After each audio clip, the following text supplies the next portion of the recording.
En las últimas semanas hemos conversado con varios médicos y epidemiólogos sobre temas muy diferentes que tienen que ver con la pandemia del COVID-19, pero recientemente tuve oportunidad de escuchar a un físico que yo aprecio y respeto mucho, José Luis Mateos, de la UNAM, y me pareció muy importante ver este punto de vista diferente de la pandemia, desde el punto de vista de un físico. José Luis Mateos es doctor en física por la UNAM y bueno, es colaborador del Departamento de Sistemas Complejos del Instituto de Física de la UNAM, también es miembro de la Academia Mexicana de Ciencias desde 1998.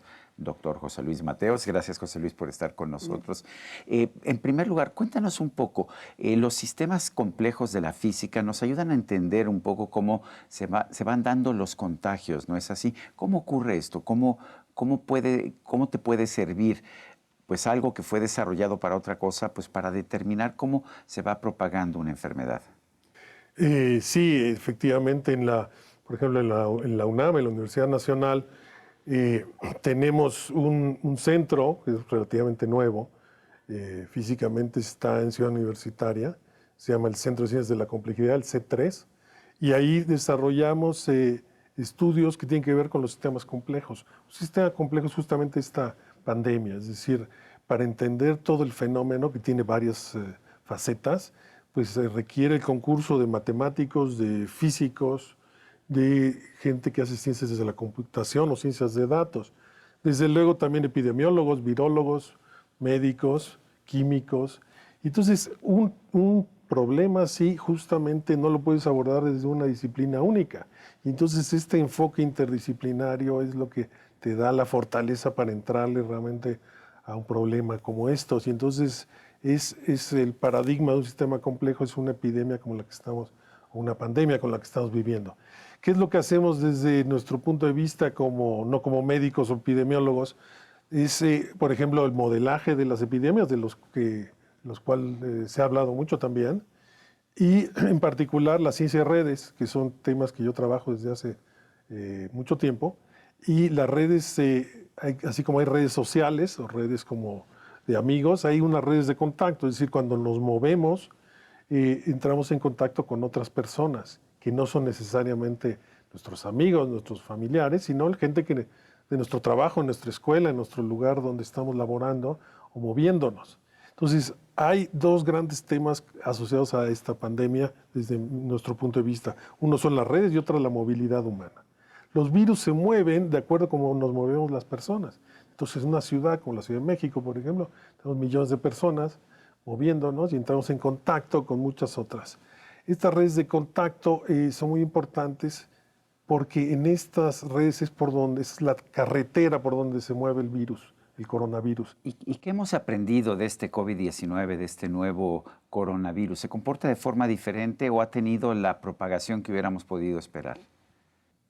Digamos, cualitativamente se está propagando como muchos otros virus. Es decir, hay un tema, digamos, general de las epidemias y los modelos que se empezaron a desarrollar desde hace pues casi 100 años tienen esa estructura, es decir, hay un crecimiento exponencial y luego se llega a un máximo y luego hay una caída que es más lenta que ese arranque exponencial. Y, y en muchos sentidos es un virus como otros, donde es un virus con una letalidad importante y que se ha propagado pues por todo el mundo y está en todo el planeta, en más de 200 países. Pero, a ver, ¿te sorprende que de haber sido identificado el 31 de diciembre del 2019, hoy tengamos oficialmente 7 millones a 6 millones y pico de infectados? No, no me sorprende porque pues creo que nunca hemos logrado parar una pandemia. Eso es lo que dice el director general de la OMS, que nunca se ha podido ¿No? contener una pandemia. Entonces, cuando empezó en China, yo me acuerdo en enero, cuando se empezaba a hablar de esto, que en algún momento comenté en una reunión familiar que, que, que era muy probable que saliera de China en algún momento y que rápidamente, en cuestión de días o semanas, estuviera en todo el mundo. Y eso fue lo que pasó, porque eso es lo que ha pasado en otros casos. Por ejemplo, el H1N1, que inició en 2009 en México, pues acabó en todo el mundo y infectando del orden de 1.000 millones de personas. Ahora, muchos países se han aislado y dicen que han tenido un gran éxito porque han reducido los contagios a un mínimo. Pero ¿qué pasa cuando vuelven a abrir? No solo cuando vuelven a abrir, hay, digamos, mucha evidencia que aún cerrando, esto no lo puedes contener. Es como tratar de contener, digamos, una cascada de agua o un tinajo de agua con papel. Finalmente, con gotas se van colando y a menos que detengas todo y no salga nada, con un poquito de movilidad que quede remanente, es suficiente para seguir propagando el virus. Puedes O sea, un disminuir. país como Nueva Zelanda o como Islandia, que se presentan como ejemplos de éxito porque Sí. casi no tienen casos, ¿van a tener más casos posteriormente? Bueno, el caso de las islas es algo diferente. Además, Islandia tiene una población De de 300,000. 350,000 y es, digamos, como lo que hay aquí en una colonia de la Ciudad de México. Y está aislado, literalmente es una isla, y entonces ahí sí puedes hacer medidas que no puedes hacer en otros países. Entonces no es sorprendente y que bueno que se logre hacer. Y entonces Nueva Zelanda o Irlanda, además de que son una isla con una población relativamente baja, pueden hacer una buena política pública y ver el resultado efectivo de esa política pública. En otros países donde hay un flujo enorme de gente, es prácticamente imposible, porque tienen una movilidad humana impresionante. Si te fijas, los países más afectados después de China fueron, pues es Francia, España, Italia, Estados Unidos, el Reino Unido. Esos 5 países. Si tú ves el número de visitantes o turistas que tienen cada año, ¿cuáles son los 5 primeros? Son España, Italia, Francia, Estados Unidos y el Reino Unido. Son esos 5. Son los que tienen más movilidad. Tienen millones de visitantes cada año. Y entonces eso es lo que hace que sean, no es una mala suerte, no es casualidad. ¿Qué piensas de los confinamientos forzosos? Pues mira, el confinamiento tiene. Como físico y como ser humano, ¿eh? Sí. Mira, el confinamiento por ejemplo, en una población pequeña, como se hace a veces en una tipo de epidemia como el ébola, la parte, digamos, occidental de África, donde tienes, por ejemplo, una población de, digamos, 5,000 habitantes. Puedes hacer lo que se llama un cordón sanitario y a lo mejor afectas a esos 5,000, y además un virus tan letal como el ébola, y a lo mejor ahí tiene mucho sentido hacerlo y se ha confinado y ha tenido éxito parcialmente. Pero una pandemia de este estilo, pues no la puedes contener, no respeta fronteras y eso. Ahora, una vez que ya estamos con el problema, haces estas medidas de un encierro, de una cosa muy restrictiva, y sí te ayuda a reducir la movilidad. Bueno, ese es el objetivo, reducir la movilidad humana para disminuir. Dicen que aplanar la curva, ¿no? Para La famosa curva. Para no afectar, para no saturar los sistemas hospitalarios Así es. de una sola vez. Así es, y eso pues tiene, digamos, Tiene ese es lógica, el ¿no? discurso que fue permeando y que todos los países o muchos países lo fueron adoptando. Eso tiene sentido desde un punto de vista de salud, pero tiene consecuencias catastróficas en otros aspectos, también humanos, el aspecto económico, pero también el aspecto psicológico y social. Por ejemplo, pues nunca que yo recuerde, y parece que nunca ha ocurrido, que tú encierres a gente sana.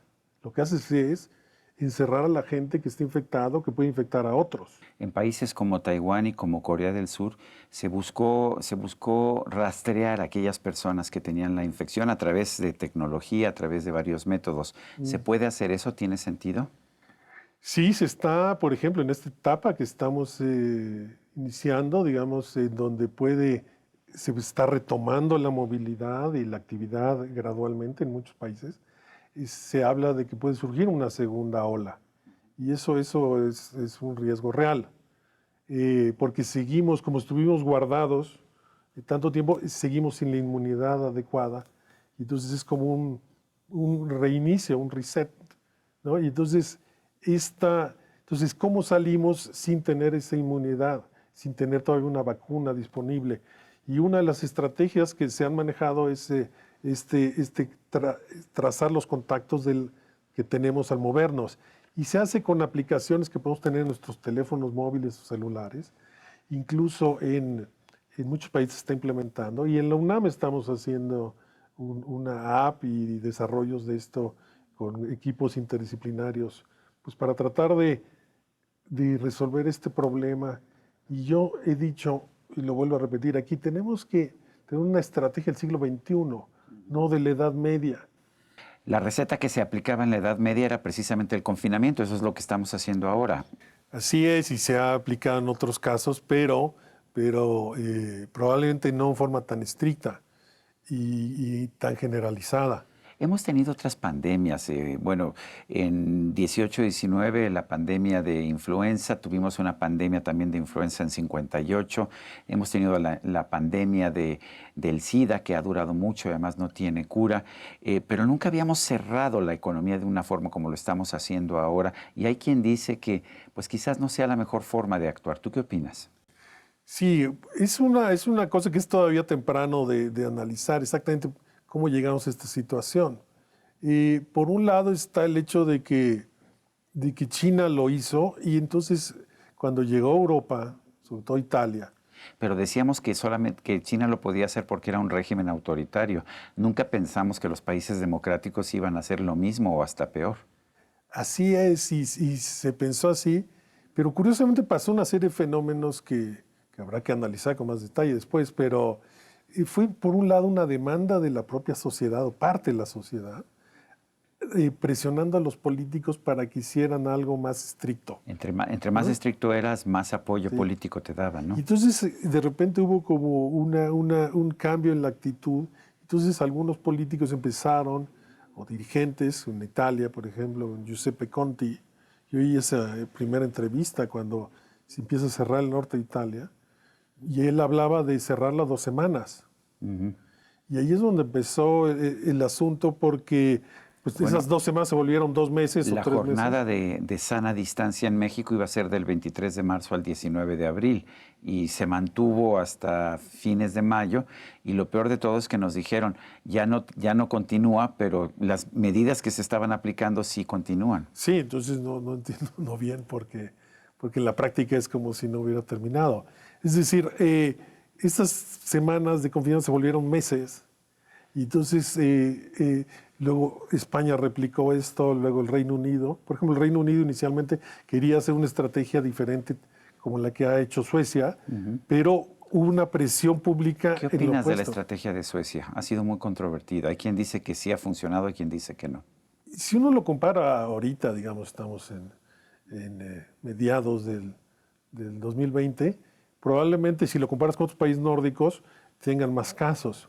Sí, Pero si es lo una, comparas con Italia, con Francia o con desde luego que España, no. ¿no? Y Es una estrategia de segundo tiempo, es como en el fútbol, para poner una analogía. Es decir, estamos en el primer tiempo del partido, o la mitad del primer tiempo, pero esto todavía va para largo. Entonces, la estrategia sueca es una estrategia del segundo tiempo. Y entonces, digamos, en 6 meses vamos a ver los resultados. Porque la estrategia sueca consiste en lo siguiente, decirlo rápidamente, no es que vayan a tener menos casos o menos muertes, sino es que la economía de las familias y el sufrimiento humano va a ser menor y a lo mejor el número de muertes es similar, pero por otro lado no van a tener una catástrofe económica o todos los costos sociales, psicológicos del confinamiento tan estricto. Ese es el modelo ¿Tú sueco. por qué opción habrías optado? Tú, si hubieras tenido que tomar tú esa decisión en México, en Suecia, en Italia o en España. Es muy difícil porque no puedes predecir y parte de lo que se dijo fueron con modelos que reportaban números gigantescos. Entonces, probablemente hubiera hecho algo más similar a lo de Suecia, o incluso un poco más. Es decir, ¿qué es lo de Suecia? No es que no haga nada, pero es decir, ¿cuál es la población vulnerable? Es claro ahora que son los adultos mayores. Entonces, poner atención en ese sector en especial. Obviamente, la gente que tiene un sistema inmunológico comprometido, pues tener esto. Y si el problema era, al mismo tiempo que tratas de bajar el pico, lo que llaman aplanar la curva, pues la otra estrategia es subir ese umbral. Quieres bajar la curva para que esté abajo de un umbral y que no sature el sistema de salud. Pero la otra es ponerte a hacer infraestructura para ir aumentando ese umbral. Que tengas mayor capacidad. Y eso médica. se ha hecho en buena medida en muchos países, México incluido. Eso yo creo que es bueno. Yo hubiera puesto mucho más énfasis en hacer camas, hacer ventiladores, hacer esto que se ha hecho, pero digamos, el sistema de salud tiene que reaccionar. Bueno, el sistema de salud tiene que reaccionar. Se nos acabó el tiempo. Gracias, José Luis Mateos, por ayudarnos a entender este tema desde el punto de vista de la física. Gracias a ti. Y a usted, amigo televidente, que hace posible este programa, se lo agradezco también. Esto es todo por hoy, pero no se le olvide. Nos vemos la próxima.